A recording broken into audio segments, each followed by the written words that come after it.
Vamos lá. O vídeo de hoje trata sobre essa recente decisão aí do STF do artigo 19 do Marco Civil. Eu vou colocar na descrição do vídeo tanto o número da lei relacionada ao Marco Civil como os recursos que ensejaram nessa decisão do STF. Então, primeiro, nós temos o primeiro ponto, que é o que o STF entendeu agora, né, final de junho de 2025, pela inconstitucionalidade parcial do artigo 19. Dentre outras coisas, o que se coloca ali no primeiro momento é a questão da necessidade da regulamentação desse artigo. Então, se por um lado existe de fato a crítica com relação ao ativismo judicial, que já existe há muito tempo, né? Especialmente o posicionamento do STF em determinadas situações, por um outro lado, ele coloca ali na decisão, de fato estou fazendo mesmo, é isso mesmo, e trate aí do legislativo de fazer a regulamentação porque ela é necessária. Então, assim, houve o ativismo judicial? Houve, decidir isso e trate de regulamentar porque está precisando. Então, esse é o primeiro ponto. E o estar precisando, a gente vai ver ao longo desse vídeo. Então, esse é o primeiro ponto que nós temos aí. Essa regulamentação, por quê?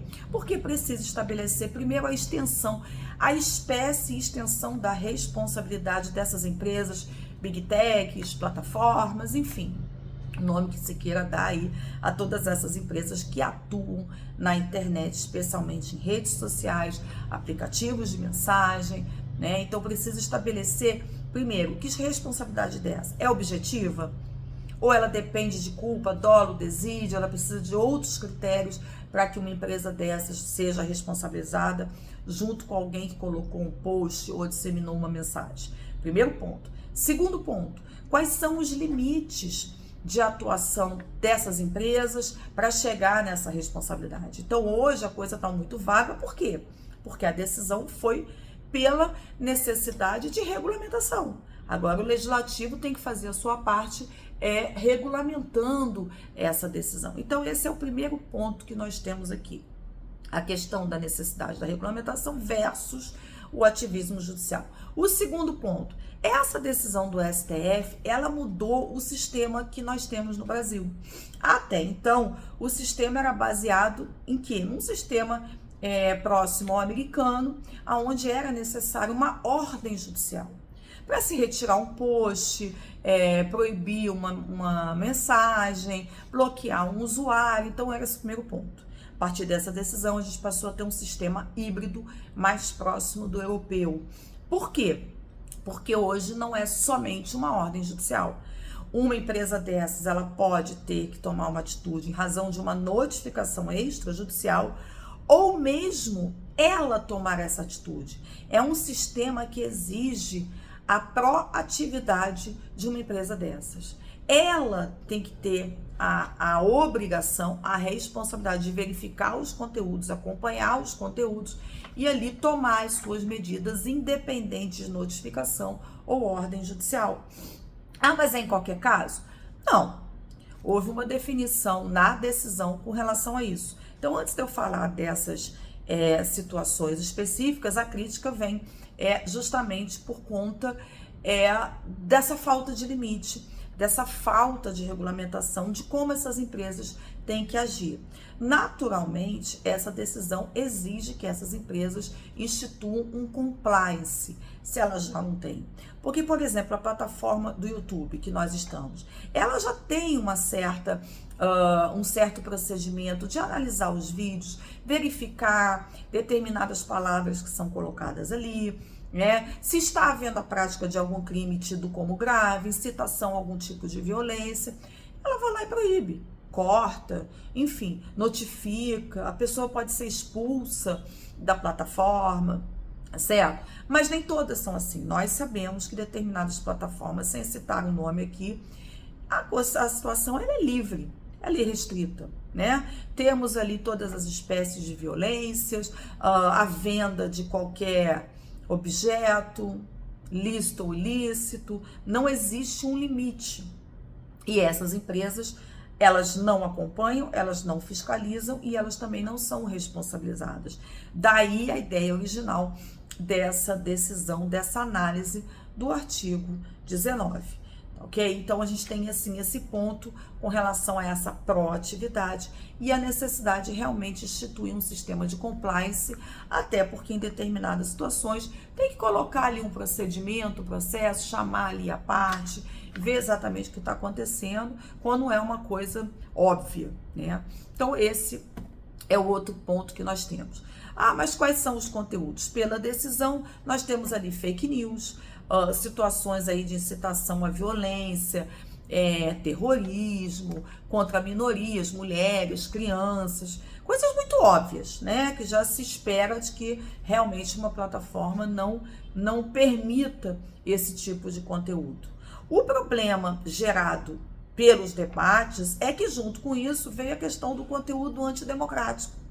E aí a falta de regulamentação traz dúvidas com relação até onde seria a exposição de uma ideia, de uma crítica, e até onde seria realmente um ato antidemocrático. Lógico que a regulamentação vai ter que trazer alguma coisa, mas no momento existe, vamos dizer assim, uma certa insegurança jurídica nesse sentido. Será que qualquer post vai ser declarado como? Porque olha só, gente, nós temos a censura, sim, no país, mas é uma censura exercida pelo judiciário, onde existe um processo, onde as partes se manifestam. Então a gente tem um entendimento de que primeiro, o judiciário é competente para isso e que houve a exaustão do debate até chegar na decisão. Pelo menos é assim que se tem.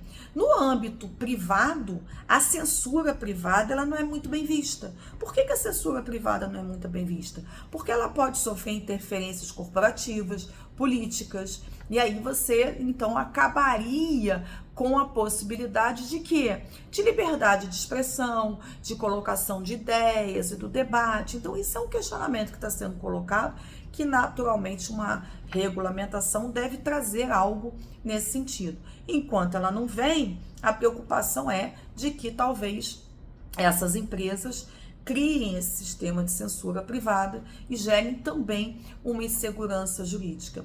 Então, principalmente com relação ao que é antidemocrático, né? Então, isso realmente é um debate que se está tendo. Como a decisão é muito recente, a gente vai ter que aí ver, né, no continuar da situação, como que isso vai acontecer. Então, temos aí mais um ponto relacionado a essa decisão.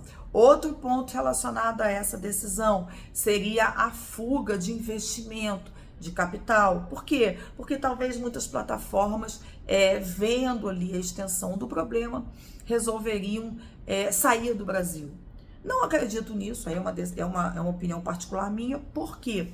Porque o Brasil é um dos países que mais atua, os brasileiros têm uma atuação muito grande na internet, gera um poderio econômico, uma capacidade de lucro absurda. Então não acho que essas empresas achariam interessante sair do país, ao contrário de se adequar às regras, né? Não sei, mas isso é achismo meu, certo? Acho que é mais vantajoso se adequar às regras do que sair, né? Mas não sei. Mas esse é um outro ponto que está sendo colocado, essa possibilidade de diminuição de investimento. Por quê? Porque, como eu coloquei para vocês, existe também a extensão do marketplace, né? Empresas sendo responsabilizadas daquele conteúdo ali de produtos e serviços que são vendidos de uma forma mais objetiva, e isso traria aí problemas para essas empresas e talvez elas poderiam sair, né, da plataforma, da internet como um todo. Então, a gente teria também essa situação. Mas, assim, são debates, são críticas que estão sendo trazidas, que têm que ser analisadas aqui para poder chegar num denominador comum com relação a essa decisão do STF, que ainda é muito recente, né? Além aí de ser muito recente, ainda, como eu disse, necessita de uma regulamentação. Na verdade, é o judiciário meio que colocando o legislativo contra a parede para definir, né? E dizer, olha, no Brasil a internet não é terra de ninguém. A ideia é essa, mas não é. Enfim, é complicado, gente. Isso aí dá pano para manga. Dá pano para manga. Mas o que eu queria colocar para vocês é esse resumo. Por quê? Porque muito se fala, né? Mas se fala de uma forma sem trazer muita consistência. Então, assim, as empresas estabelecendo um compliance, estabelecendo um procedimento específico, né, a ser adotado em todas as postagens, como já acontece com umas plataformas, eu coloquei aí para vocês o YouTube, né? Não é a excelência, mas já faz muito. Talvez se chegue aí numa razoabilidade da aplicação dessa decisão e chegue aí ao que se pretendia. Para vocês terem uma ideia, não foi uma decisão unânime. Foram 8 votos contra 3. Então não é tão simples assim. E justamente o medo é que essa decisão promova uma censura maior, promova uma restrição maior à liberdade de expressão e pluralismo das ideias, né? E esse receio dessas empresas que acabem se retirando do país. Aí agora é a gente acompanhar e ver que fim vai levar tudo isso. Até o próximo vídeo.